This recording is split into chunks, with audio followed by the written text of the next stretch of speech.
Bonjour à tous, je suis un peu étonné d'avoir autant de monde. Je vous remercie de m'avoir invité, j'ai plein de slides à vous raconter, à vous montrer, j'en ai à peu près 400, mais j'ai que 20 minutes, heureusement on m'a pas donné le slot de 5.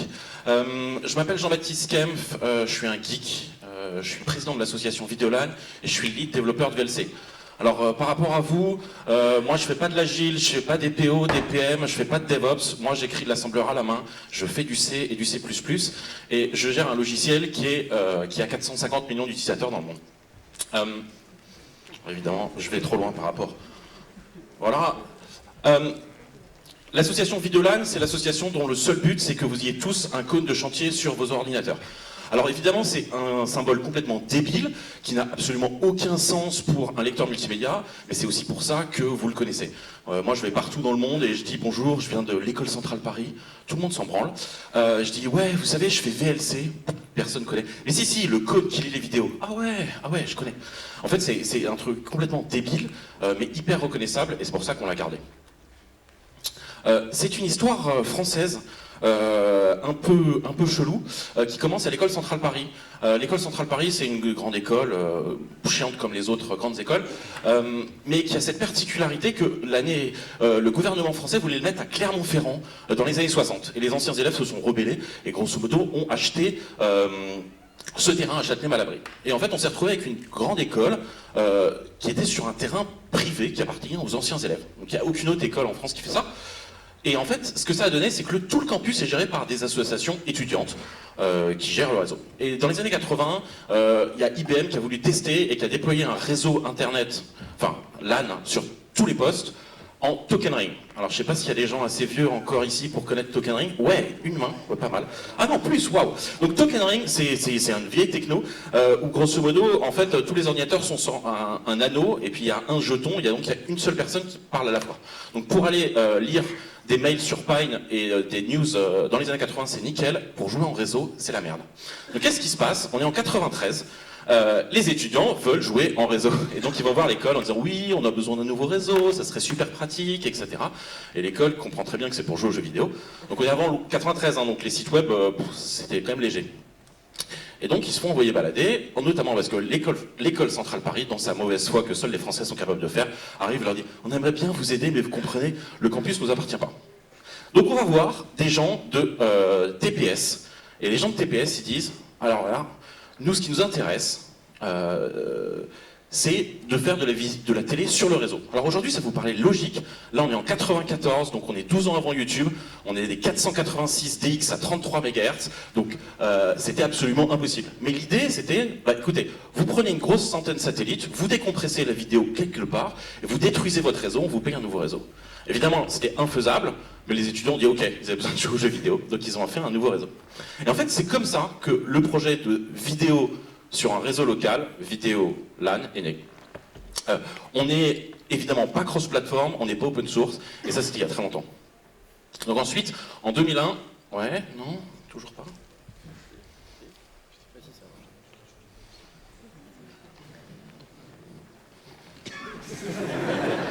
Ouais. Ouais. Donc Videolan, en fait, c'est une association, un projet, et il y a plein de projets dedans. Un des projets, c'est VLC, mais il y a plein d'autres projets, notamment X264, c'est l'encodeur vidéo le plus utilisé au monde. Donc en vrai, quand vous allez, je sais qu'il y a des gens de Dailymotion ou de Canal, sur tout ce que vous voyez sur Dailymotion, 90% c'est encodé par un logiciel fait par des gens de la communauté open source. On a plein d'autres bibliothèques pour ouvrir les DVD, ouvrir les Blu-ray et plein d'autres choses qui sont utilisées absolument partout. Donc tout ce que vous voyez sur Facebook, YouTube et tout ça, et en vidéo, utilise des technologies. Alors, je vous ai parlé du cône, complètement idiot, génial, coup marketing, on aurait réfléchi, on n'aurait jamais réussi à faire, et un jour je vous raconterai l'histoire si vous m'offrez de la bière. Pourquoi VLC c'est populaire, et pourquoi c'est connu? En fait, alors que c'est un logiciel libre, il n'y a pas de marketing, c'est juste parce que ça marche. Il y a des années, quand on téléchargeait des trucs sur internet, on le faisait pas parce que c'était que des trucs illégaux, hein, mais si jamais on le faisait, il fallait installer des codec packs. C'est l'enfer les codec packs parce que ça marchait jamais. Et donc Windows Media Player se disait oui, je n'ai pas trouvé le codec associé. Alors tu cherchais d'autres codec packs, t'installais 3 codec packs qui te donnaient 4 virus et surtout qui détruisaient le codec pack précédent, t'avais plus un qui marchait. VLC, ça marche. C'est-à-dire que tu lances, t'as tous les codecs qui sont intégrés, qu'on a travaillé ensemble et ça fonctionne. Mais aussi, il y a une autre fonction absolument importante dans VLC, c'est que ça pouvait télécharger, ça pouvait lire les choses, les fichiers incomplets, parce que c'était un lecteur réseau, et notamment ceux que vous étiez en train de télécharger pendant 24 heures sur votre 56K, si votre mère ne décrochait pas. Ouais, on est tous passés par là. Et en fait, quand au bout de 24 heures, tu te rends compte que le film que tu voulais télécharger, c'était pas le dernier James Bond, mais c'était un film adulte, ou quand tu cherchais ton film adulte, c'était un Disney, c'était hyper frustrant, quoi. Donc là, au bout d'une demi-heure, ok, ça stick pas, t'as pas toutes les informations, mais VLC, il était capable de le lire, parce que VLC, c'est un lecteur réseau, donc qui est résistant aux pannes et aux défaillances. Alors VLC, ça marche partout. La dernière version, elle marche toujours sur OS2. Donc les 3 utilisateurs d'OS2 sont ravis. Enfin 2, parce qu'il y en a un des 3, c'est celui qui maintient le port. Mais en fait, c'est une blague, mais ça montre combien VLC est bien architecturé. Moi, je touche jamais au port OS2 et je le casse jamais. Ça juste marche. VLC, c'est sur plus de plateformes que aucun autre logiciel. On fait plus de plateformes que Chrome, plus que Firefox, plus que LibreOffice. On marche sur vraiment beaucoup. Il n'y a pas d'autre logiciel qui maintient autant de plateformes. Et c'est parce qu'on est open source. Si on était dans une boîte ou avec un vrai logiciel propriétaire ou un gros truc comme Chrome, il y aurait un moment le marketing qui fait oui, cost, benefit, poulala, c'est pas rentable. Nous, on n'est pas comme ça. Je parle de 1 million de téléchargements jour sur VLC. Donc ce que je dis en général, c'est que VLC, c'est le logiciel français le plus utilisé au monde et le moins rentable. Parce que 0 divisé par 450 millions, ça fait vraiment pas beaucoup. Voilà, c'est principalement des étudiants, puis des bénévoles qui ont bossé sur VLC, sur l'histoire de VLC, de 96 à 2001, puis quand c'est passé en 2001, de 2001 à nos jours. Comment ça marche ? Alors, petite vidéo, photo de VLC. Est-ce que quelqu'un sait quel est ce film? Les gens de devant, ça devrait aller. Ouais, un James Bond, ouais, lequel? Putain, vous êtes pas bon. Hein. Ouais, Demain ne meurt jamais, c'est exact. Il faut voir que tous les noms de code de VLC de 0 à 1, c'était des gens de James Bond et de GoldenEye, parce que c'était le seul DVD qu'on avait été capable de lire, le premier qu'on a été lire avec VLC. Et vous voyez, ça s'appelle encore Videolan Client, et c'est souvent un GNOME 1, donc on parle vraiment de choses antidiluviennes. Ça c'est la version que les gens ont commencé à connaître, la 0.8.4, fait avec une bibliothèque graphique qui s'appelait WXVidget. Jamais utilisé ça. Sérieux, enfin, sauf si vous êtes maso. Hein. La première version sous Mac, et puis ensuite les versions un peu plus... L'association Videolan, c'est une association qui fait VLC, mais qui fait plein d'autres choses. Vous voyez ici, c'est notre conférence annuelle qui s'appelle les Videolan Dev Days. À peu près un quart des gens, c'est du VLC, et le reste, c'est les gens de FFmpeg, de X264, de toutes les technologies open source, toutes les bibliothèques open source dans le multimédia. Puis il y a quelques corporates qui sont ceux qui payent. Donc en général, ça c'est juste Google et Facebook, parce que des gens comme Dailymotion ou Canal, ils n'ont pas l'argent pour nous aider. Oups. Il faut savoir que moi, nous on parle de Videolan, c'est vraiment de l'open source, le vrai quoi, pas le open source à la Google genre Android. On parle vraiment de communautés qui travaillent en collaboration. Nous on utilise IRC depuis 96. Alors IRC pour ceux qui connaissent pas, c'est comme Slack mais en ligne de commande. Et on utilise évidemment des mailing lists, donc les mailing lists hein, aussi, c'est aussi très très vieux. Mais tout ce qu'on utilise, on n'utilise que des trucs open source. C'est-à-dire qu'il n'y a pas un moment où on utilise un truc pas open source. Tout est open source. Code coverage, track, du Git, enfin tout ça, tout ce qu'on utilise est open source et tout sur nos infrastructures est open source. À part évidemment les firmware, et ça, on ne peut pas y faire grand-chose. On est passé à Git très tôt en 2007, avant que ce soit la mode. Et puis aujourd'hui, toute notre infra de développement, on va passer à GitLab. On est en train de passer à GitLab. Je sais qu'il y a des gens qui en parlent cet après-midi. Il faut comprendre que moi, j'ai pas d'équipe marketing. D'accord? J'ai pas de gens qui me disent il faut qu'on fasse ça à la prochaine release. C'est des gens qui arrivent et qui donnent du code. Qu'est-ce que ça veut dire? C'est que si tu codes, tu as le pouvoir. C'est con, mais c'est vraiment ce qui s'est passé. Et donc c'est pour ça qu'il y a plein de gens qui comprennent pas pourquoi il y a des fonctionnalités qui devraient être de base. Oui, pourquoi vous n'utilisez pas ça? Tous les autres logiciels l'ont. Juste personne a trouvé que c'était suffisamment important et personne ne l'a codé. Et à l'inverse, on a plein de fonctionnalités dans VLC qui sont débiles. Alors je pense que je vais vous en montrer quelques-unes. Et en fait, la raison, c'est que pour définir si le code va venir, je vais regarder si le code est maintenable. Pourquoi c'est important? C'est qu'en fait, un mec qui vient, ou une femme, hein, ou un chien d'ailleurs, je m'en fous, qui m'envoie le code. son code, dans 6 mois, il est plus là. Statistiquement, il est plus là. Il a changé de femme, il a changé de boulot, il s'est cassé le bras, il a eu un enfant, il a changé de vie. Et donc, statistiquement, puisque j'ai eu à peu près 800 personnes qui ont contribué sur VLC, et que les mecs qui restent, c'est une 5 à 10 personnes, statistiquement, les gens, ils repartent. Donc moi, ce qui est important, c'est que ton code, dans 5 ans, je sois capable de le maintenir. Et en fait, on est vraiment casse-couille sur les reviews, depuis toujours, parce que, est-ce que ton code, il est de qualité? Parce que c'est moi qui vais le maintenir plus tard. Et ensuite, ce qui est important, c'est que celui qui code, c'est celui qui décide. Donc, les mecs qui commencent à contribuer, en fait, ils deviennent petit à petit, ils ont commit access, puis après, ils sont dans le technical committee, et c'est comme ça que ça avance. Il faut quand même savoir que le corps de VLC, c'est 5 personnes, et ça a toujours été, maintenant on est peut-être quasiment à 8, mais en fait, avec une team très très petite, on peut faire fonctionner des projets comme ça, en C. Donc vraiment des gens qui aiment se faire mal. En même temps, VLC, pourquoi c'est... Il y a une des raisons aussi techniques. C'est qu'en fait, VLC, c'est pas un lecteur multimédia. Donc là, je suis désolé pour ceux qui y pensaient. En fait, VLC, ça n'existe pas. C'est un petit wrapper autour d'un framework multimédia qui s'appelle libVLC. Et en fait, là, il y a plein de modules. Ça, c'est très bien parce que tout est module. Dans VLC, à peu près une version normale de VLC à 500-600 modules. Et donc, quand tu veux rajouter une fonctionnalité, tu travailles juste sur un module. Et donc, c'est très facile de rajouter des fonctionnalités dans VLC, et c'est très facile de ne pas casser VLC. Et surtout, c'est très facile de porter sur une autre nouvelle plateforme. C'est pour ça que les mecs sous OS 2, ils ont 3 modules, moi j'y touche pas, ça fonctionne. On utilise du C. Alors, aujourd'hui, ça semble ridicule, mais à l'époque, la plupart des autres personnes sont parties pour faire du C++. En 2001-2003, les compilos C++, c'était pas toujours très bon. Mais surtout, le C te force, parce que c'est un set très limité en fait, c'est un langage vraiment très limité, quoi. Ça te force à une certaine consistance dans tout le code. Donc on utilise en fait ce qu'on appelle du C++, c'est une sorte de C-objet où on abuse des pointeurs sur fonction pour faire un micro-héritage. Mais résultat, ça reste très simple. Et ça veut dire que du code, il y a du code qui n'a pas bougé depuis 2008. Et il ne va pas bouger parce qu'en fait, il marche partout. Et surtout, ça veut dire aussi qu'il compile partout, même dans les endroits chelous. Alors je vous ai parlé de la partie réseau. Voilà, une des dernières parties qui fait que VLC est connue, c'est que ça résiste aux pannes. Donc on parlait de features à la con qui ne servent à rien. Saviez-vous que... Donc VLC a un lecteur Remote Desktop et VNC. Donc voilà, à gauche vous voyez une VirtualBox, à droite un VLC. Il y a même le clic qui fonctionne. Ça ne sert évidemment à rien, mais en fait on avait déjà tout dans VLC, donc le module qui fait ça, il fait peut-être 20 kilo-octets compilés, rien du tout quoi.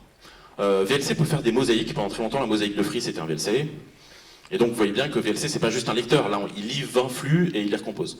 On a évidemment une fonctionnalité de wall, donc il y a plein de grands écrans que vous voyez dans les espaces publics, en fait c'est juste un VLC derrière qui décode. On supporte le MIDI et le karaoké. Bon là j'ai commencé à avoir un peu plus de mal à le justifier. On a évidemment une version en ligne de commande. Après l'UI, bon bah, la vidéo elle s'affiche. Mais si vous voulez, vous êtes en SSH, vous pouvez aussi avoir le film complet en ASCII art. Alors je précise, hein, c'est de l'ASCII art, même pas de l'Unicode.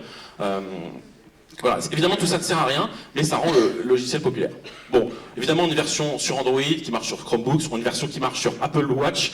Alors ça ne sert à rien de regarder son film sur la Watch, mais c'est quand même techniquement assez marrant. Version sur Apple TV. Ça c'était la version qu'on a lancée quand Windows nous expliquait qu'il fallait faire de l'UWP. Donc il faut pas. Ne faites pas du WP, c'est pourri, c'est mort. Mais c'était assez intéressant parce que ça nous a permis de réfléchir à des UI un peu différentes qui vont être importantes pour nous dans le futur. Non, toujours pas. Ah, si. Alors on a une version sur Tizen. Bon, pourquoi pas.